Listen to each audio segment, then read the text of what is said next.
ఈ సవరణలు ప్రవేశపెట్టినప్పుడు సభలో ఉండినటువంటి సభ్యులు ప్రశ్నలు అడగాలి అని అనుకున్నప్పుడు హౌస్ లో అంబేద్కర్ ఉన్నాడా లేడా అని చూసుకొని మాట్లాడేవారు. ఒకవేళ అంబేద్కర్ ఉంటే నువ్వు వేసేటటువంటి ప్రతి క్వశ్చన్ కి ఆన్సర్ చేస్తాడు.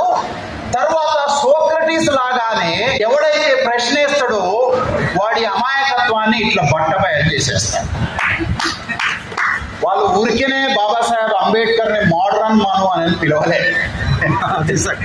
They called Ambedkar as a modern Manu. అంటే వాళ్ళ దృష్టిలో మనుధర్మం చాలా ఉన్నతమైనటువంటి గ్రంథం అని అంటే టెక్నికల్ గా అంత జ్ఞానం ఉండి ఇంత పెద్ద గ్రంథం రాయటం లోపల లేబర్ వర్క్ చేసినటువంటి వాడు Babasaheb Ambedkar. That is the reason they called Ambedkar as a modern Manu of India. అయితే మిత్రులారా, ఎడ్యుకేషన్ సిస్టమ్ గురించి రాశాడు. విద్య అందరికీ సమానంగా ఉండాలి అని